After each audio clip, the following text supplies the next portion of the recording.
প্রশাসক দিয়ে দেশ চলতে দেখতে চাই না।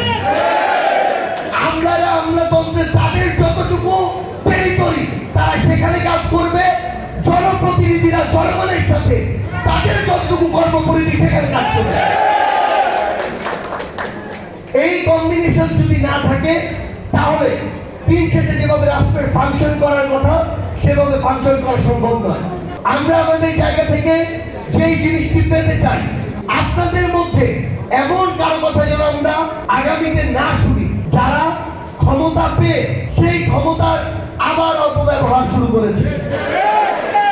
একটা জিনিস মনে রাখতে হবে, হাসনাত তার কথায় বিস্তারিতভাবে এই কথাটি বলে গেছে, জনপ্রতিনিধিরা যেভাবে জনগণের সাথে সম্পর্কিত, তাদের দুঃখ কষ্ট যেভাবে বুঝে, তাদের দুর্দশা যেভাবে বুঝে, তাদের সাথে যেভাবে মিশে, এটা কোনো আমলা কেন যারা ওই বিভিন্ন অফিসে বসে থাকে, যত বড় অফিসারই হোক না কেন, তাদের পক্ষে বোঝা সম্ভব না। বাংলাদেশের ব্যক্তি মানুষ হিসেবে কোন প্রতিনিধি না, আমাদের অনেক সমস্যা রয়েছে। বড় বড় কথা বলি, সমস্যা হলে রাজনৈতিক দলকে ধুয়ে দেই, সরকারকে ধুয়ে দেই, বুদ্ধিজীবী শিক্ষক সবাইকে ধুয়ে দেই, নিজের জায়গা থেকে ঠিক হই না। আমরা বলি এই কাউন্সিলর কেন এই ব্যবসা করে টাকা নিচ্ছে, এই কাউন্সিলর এই জায়গায় টেন্ডার নিয়ে বিভিন্নভাবে চাঁদাবাজি করছে। একজন কাউন্সিলরের কাছে একজন ব্যক্তি হিসেবে আমার যে প্রত্যাশা, তার ওই জায়গায় 10, 20, 30, 50 হাজার মানুষের যে প্রত্যাশা, এই প্রত্যাশা পূরণ করতে ওই কাউন্সিলরের মাসে কত লাখ টাকা লাগে সেটাও আপনার হিসাব করতে হবে। এবং এই টাকাটা বৈধভাবে উপার্জনের যে পথ, সেই পথ আপনাদের তৈরি করে দেওয়ার জন্য কাজ করতে হবে। কেউ যদি অবৈধভাবে 1 টাকা উপার্জন করে আমরা তার বিপক্ষে দাঁড়াবো, কিন্তু আপনি বৈধভাবে উপার্জনের পথ যদি তাদেরকে না দেন, এটাও আপনাদের জায়গা থেকে সংকীর্ণ মানসিকতার পরিচয়।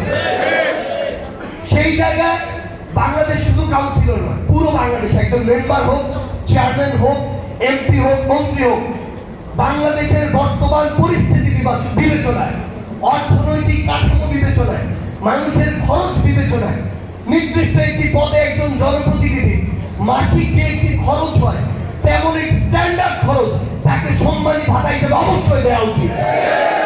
আপনি যদি সেটা না দেন আর চারদিক থেকে এটার জন্য ওটার জন্য চাপাচাপি করেন, দিন শেষে তাকে অন্য কোনো না কোনো উপায় বের করতে হয়।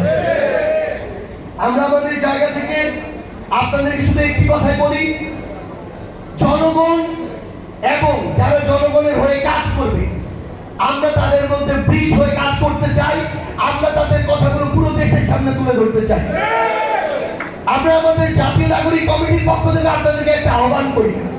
সেই আহ্বানটি হচ্ছে পুরো বাংলাদেশের মানুষের নতুন একটি রাজনৈতিক বন্দোবস্ত, তাদের একদম মনের ভিতর থেকে একটি প্রত্যাশা। আপনারা কে কোথায় যাবেন সেটা আপনাদের বিষয়, কিন্তু একটি জিনিস মনে রাখবেন, আপনারা যদি সেই প্রত্যাশাকে সামনে রেখে আগামীর বাংলাদেশে কাজ না করেন, চোখের সামনে খুনি শেখ হাসিনা যে ফেরাউনের চেয়ে বড় হয়ে উঠেছিল তার পরিস্থিতিটা একবার অনুমান করবেন। যদি জনগণের প্রত্যাশা অনুযায়ী কাজ না করেন, 1 বছর, 2 বছর, 5 বছর পার পেয়ে যাবেন, কিন্তু তারপর পরিস্থিতি এবং অবস্থা তার মতোই হবে।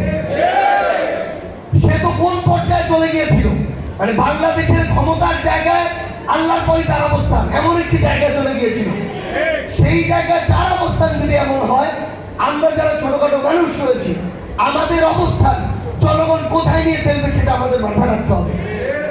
আমরা শুধু আপনাদেরকে একটি জিনিসই বলি, যে কোনো যৌক্তিক দাবিতে আমরা আপনাদের সাথে সবসময় ঐক্যবদ্ধ থাকবো এবং আমরা বিশ্বাস করি দেশের মানুষকে, সর্বোপরি বাংলাদেশ রাষ্ট্রটিকে সামনে রেখে আপনারা আপনাদের জায়গা থেকে আমাদের সাথে ঐক্যবদ্ধ থাকবেন, যৌক্তিক দাবিতে ঐক্যবদ্ধ থাকবেন এবং 2 দিনের স্বল্প সময়ের ক্ষমতা পেয়ে আমরা যেন কেউ জনগণকে ভুলে না যাই, দেশের স্বার্থকে ভুলে না যাই, সত্য প্রকৃত ইতিহাসটা ভুলে যাই।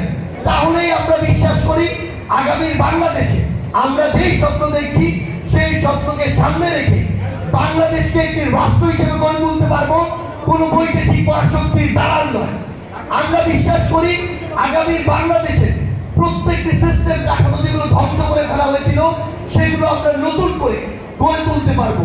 আমরা বিশ্বাস করি যেভাবে লিডার তৈরি না করে দালাল এবং দাস তৈরি করা হয়েছিল, সেগুলোকে বাদ দিয়ে আমরা নতুন করে জনগণের লিডার তৈরি করতে পারব। এবং এই পথে আমরা বিশ্বাস করি, আমরা একই পথে সহযোদ্ধা। ইনশাআল্লাহ আমরা যদি আমাদের নিয়ত সহি থাকে, পথ সঠিক থাকে, সামনে জনগণ এবং দেশ থাকে, তাহলে আপনাদের সাথে আবারও আমাদের দেখা হবে লড়াইয়ের সংগ্রামের রাজপথে অথবা বিজয়। ধন্যবাদ সবাইকে।